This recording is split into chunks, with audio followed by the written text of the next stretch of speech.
déjà fragile de nombreux États membres. C'est à ce contexte mondial et régional fortement dégradé que nous avons été confrontés au cours des 8 dernières années de développement de notre action. Excellences, Monsieur le Président, Mesdames et Messieurs, la réforme institutionnelle de notre Union entamée en 2017 ambitionnait la création de conditions optimales pour garantir la poursuite efficiente des programmes inscrits dans notre boussole doctrinale stratégique, l'agenda 2063, aux fins d'une meilleure résistance aux défis ainsi identifiés. À ce titre, la reconfiguration du leadership de la Commission, un processus d'évaluation des performances du personnel, des rapports de collaboration plus étroits entre l'Union africaine et les communautés économiques régionales et mécanismes régionaux, actés par un nouveau protocole, l'institutionnalisation d'un sommet de coordination dédié à l'intégration, la mise en place des groupes techniques R10 et F15 chargés de veiller à la qualité des ressources humaines recrutées et au respect des règles d'or de la gestion budgétaire, financière et comptable de l'Union ont été les points saillants de cette réforme.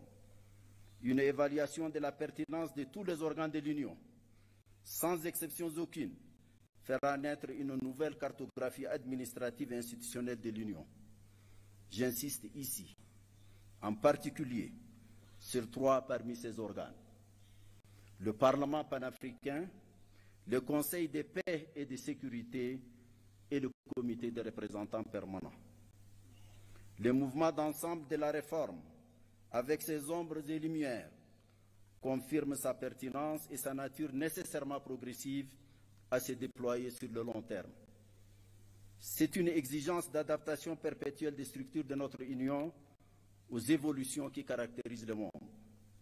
Je voudrais ici remercier les présidents Paul Kagame et William Ruto pour leurs remarquables efforts pour faire avancer cette réforme.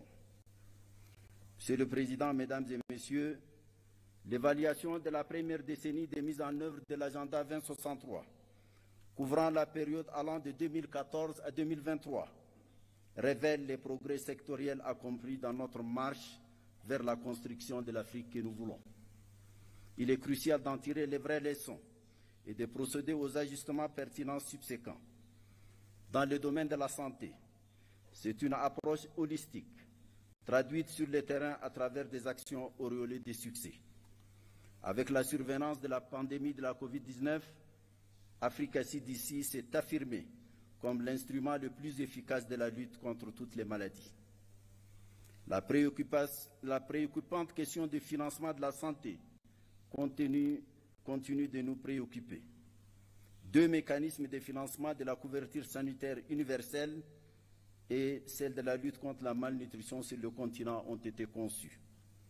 Grâce au Centre africain des vaccins vétérinaires, PANVAC, dont le nouveau laboratoire de production de vaccins a été inauguré en février 2024, une avancée significative dans le domaine de l'élevage, de la santé animale et du développement socio-économique a été réalisée. L'Agence africaine des médicaments, AMA, a commencé l'installation de son siège à Kigali et ses activités sont sur la rampe de lancement.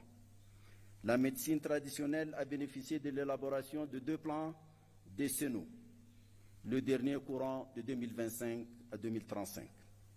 Le champ de l'éducation a été animé par la volonté de concevoir un nouveau système éducatif pensé en fonction des exigences d'un monde où l'enjeu majeur est devenu la compétition autour de l'innovation scientifique, technologique et maintenant par l'intelligence artificielle.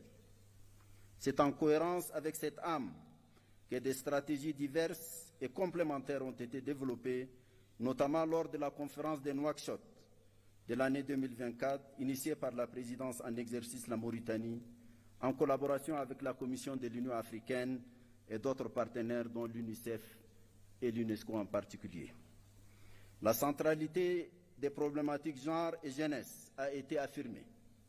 Les envoyés spéciaux femmes et jeunes se sont bien implantés dans l'univers institutionnel du leadership de l'organisation.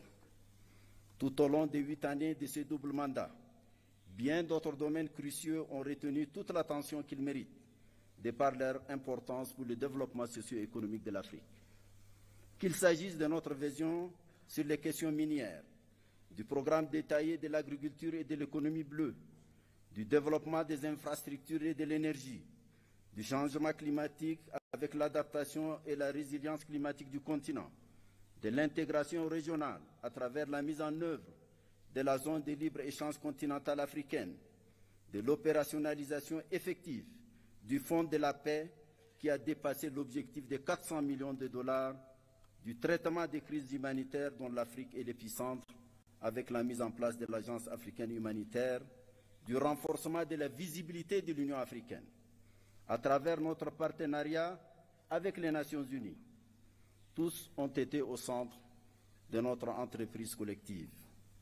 Je profite de l'occasion pour rendre ici un hommage tout particulier à un artisan majeur de ces partenariats.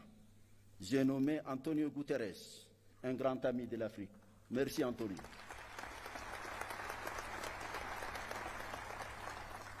L'accession de l'Union africaine au G20 et les BRICS, dont plusieurs États africains sont membres, est venue couronner cette visibilité. Sur toutes ces questions, les structures spécialisées de l'Union africaine et les États membres ont mené des réflexions approfondies et tracé des perspectives claires pour certaines et rendu concrètes bien d'autres.